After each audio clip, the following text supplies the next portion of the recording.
Muling nagsanga ang intriga ng paghihiwalay di umano ng celebrity couple na sina Catherine Bernardo at Daniel Padilla, at this time ay ang mommy ng aktres naman ang nasa gitna ng issue.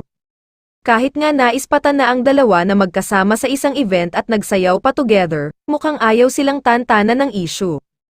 Ayon sa showbiz vlogger na si Wendell Alvarez, batay sa kanyang nozagap ay sinabihan daw ni Mommy Min si Catherine na pagsabihan si Daniel at kunin na ang bankbook o passbook nito sa kanyang inang si Carla Estrada. Kasi nga raw nagkaroon ng walang trabaho diba?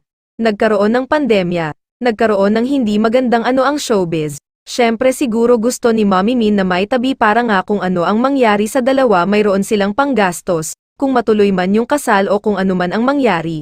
Pagbabahagi ni Wendell sa programang Showbiz Now na. Tapos kasi mayroong mga balita na ang pamilya daw kasi nila ni Carla Estrada na nandoon ata ang buong pamilya ni Carla sa bahay, dagdag pa niya. Sagot naman ni Christy Furman dito, kahit noong hindi pa raw sila nakakaluwag sa buhay ay tila orphanage na ng mga kamag-anak ang bahay ni na Carla. Lahat ng lumuluwas mula sa Leyte talagang sa kanya tumitira kay Carla, wala tayong magagawa, pamilya niya yun, hindi krimen na mahalin ni Carla ang kanyang pamilya, say ni Christy. Dagdag pa niya, nakarating po sa amin ang mga kwento na di umano sinasabi ni Mommy Min kay Catherine na, ayan siguro yung boyfriend mo wala ng pera, may driver yung nanay, may driver si Daniel may driver pa yung mga kapatid. Maaalalang pinalagan ng TV host actress na si Carla Estrada ang kumakalat na balita ukol sa umano'y hiwalayan ni na Daniel at Catherine.